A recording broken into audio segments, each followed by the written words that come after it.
Welcome to Write to Publish, your go-to podcast for all things writing and publishing.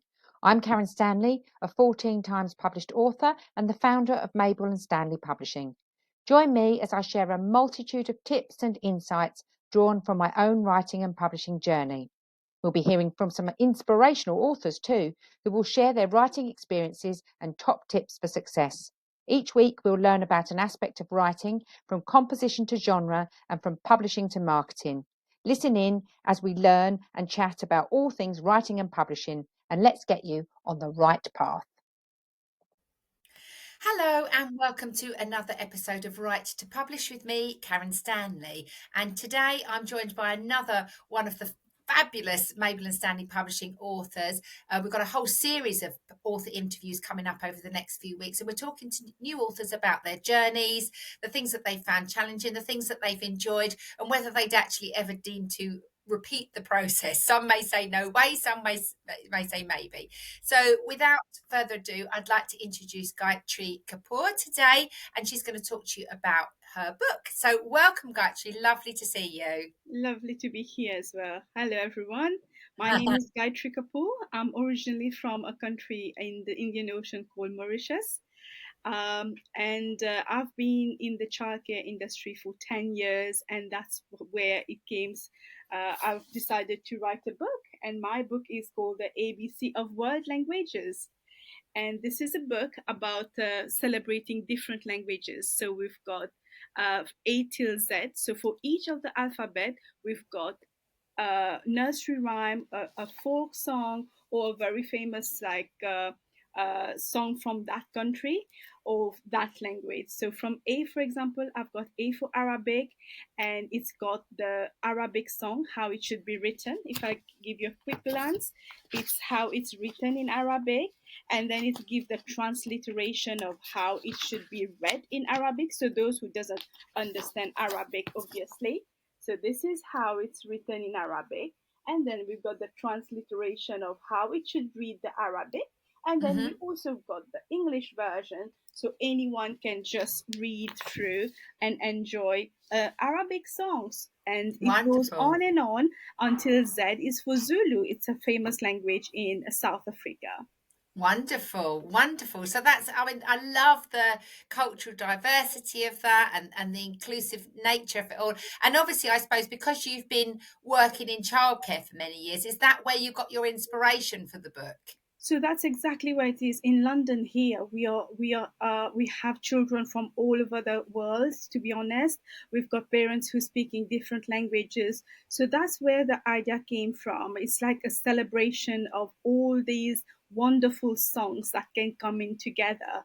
And what I've seen is when I've done this book, we've like along the journey, it's been wonderful to kind of touch base with those parents, get to hear their stories, get to hear how they grew up singing those songs. So this book, the purpose is not just a collection of these songs, but it's like a hand me down to the children, so the parent can enjoy that with their children, grandparent can do that with their grandchildren. So it's like a wonderful celebration of those different languages, but at the same time we give a chance to other children to see languages from other cultures. Yeah, I love that. I love that. So, talk to us then, Gayatri. What was the most challenging thing about putting this book together? To be honest, like it's not a book that I've written. It's more of a concept that I've pulled in together.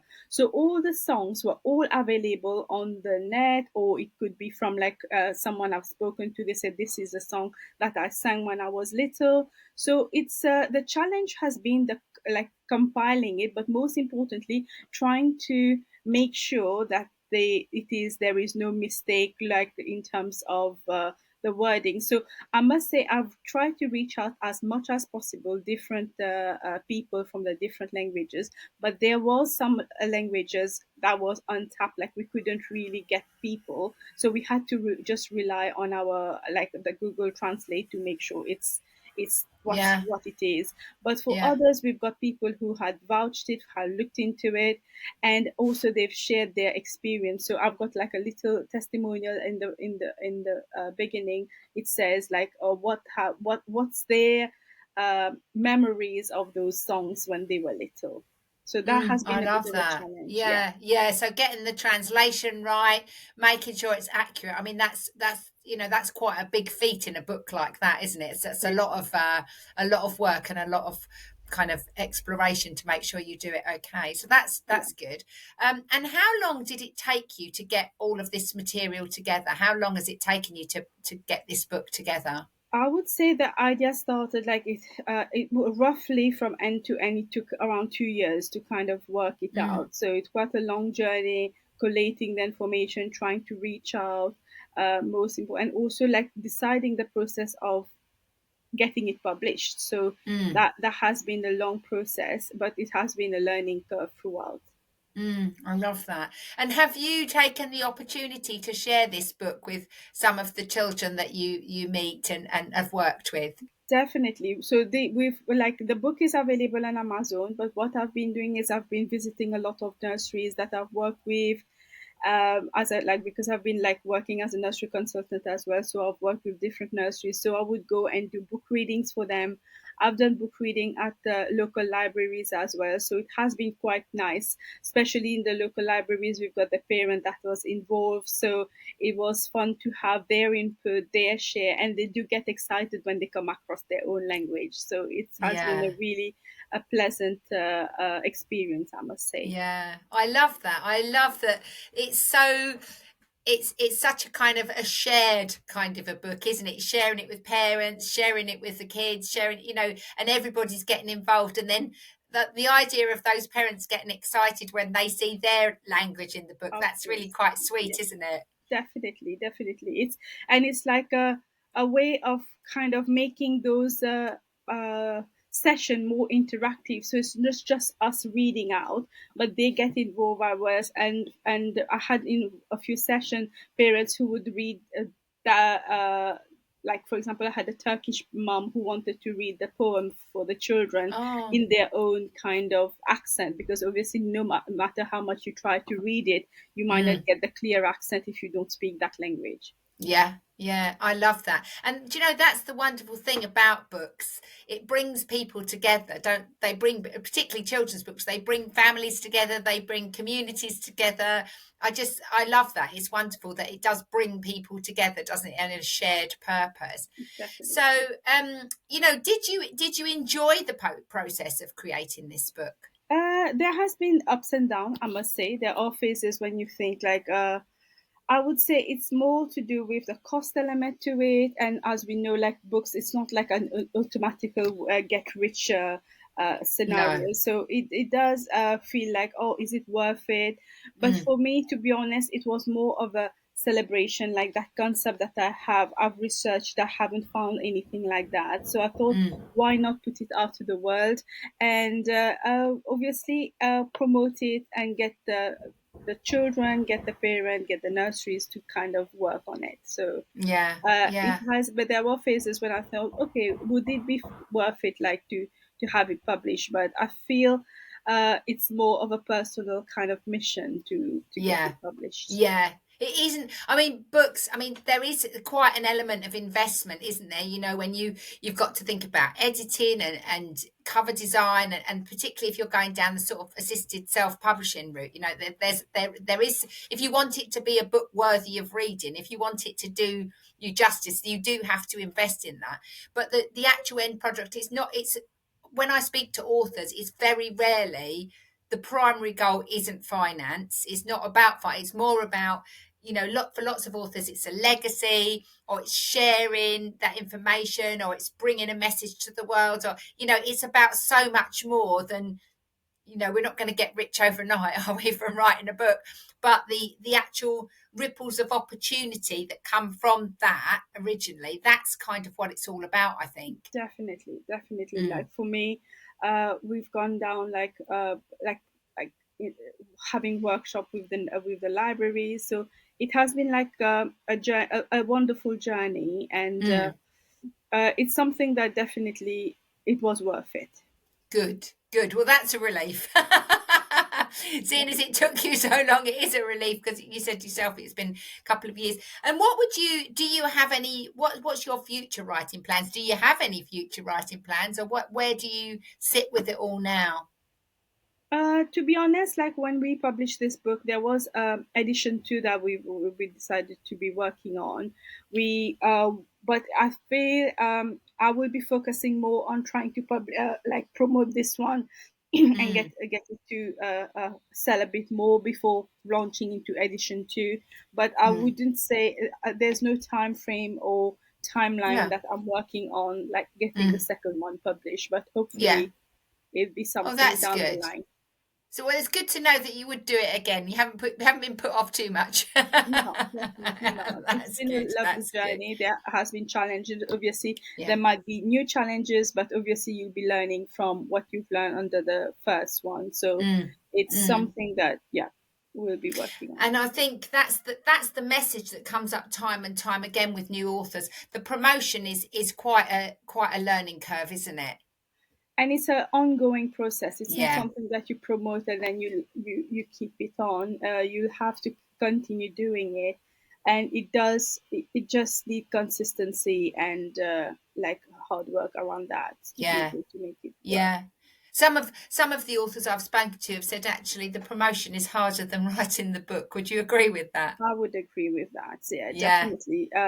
When I look in terms of how much you promote and how much sales come out of it, it does feel like a long process. It's about, and I think particularly, I spoke with another author today who's done a children's book. It's about getting out in front of that audience, isn't it? And obviously, if you're in childcare or if you're working in the children's industry, if you like, then you're better placed to take your book right to the hands of your readers, aren't you? So definitely, Yeah, yeah, yeah, it's okay. something like as I said, we need to keep doing it, keep pushing it. Yeah. Mm. So, if you could give any advice to someone who's thinking about writing a book, or just starting out on that journey, what would be your top tips based on the things that you've learned? To be honest, I think it's most importantly is having that passion first, Mm, that determination to keep going, because there would be phases when you will feel like, oh, let's just give up. It's not worth it, or it's taking too long, or there's a lot of hurdles, definitely. But I think it's like keep the vision of having that book ultimately published. Because even in my case, there has been a bit of hurdle, health reason, financial, time consuming, and all these. So there were phases when we thought, okay, let's just park it, we're not going to go forward. But then you just a matter of like them a perseverance, just get it like one step at a time, a bit like even if you need to go back a bit and to jump a bit forward. So it's a matter of keep going. mm, There would be obviously get people around you, talk to people who've published books, get that insights and get some advice of how they've done it, what are the challenges that they face themselves. So definitely it's like probably meet get go to book readings yourself and stuff like that, so just to get you more preps in terms of getting your book out on the shelf. I mean, it's really in anything in life. Really, it's good to learn from others, isn't it? It's good to look at what other people. And for most authors, the promotion bit is really new. It's new territory. It's not something they've done before. And even just looking at what other people have done and how they've done it can really be quite helpful. I think that's an important point you make there. Definitely, it's a Mm, matter of kind of uh like, yeah, and also learning from your own mistake anyway, so it's mm, just how we mhm. jump those hurdles. Okay. And what's your vision for the book? What would you like to see, the future of your book? What would be your dream for the book? I would say that my dream is like having those books in each and every nurseries to begin with, Yeah. but because obviously that's where there is that all the children's being together, they having that celebration of the nurseries. But at the same time, if I would say my vision is having like for me.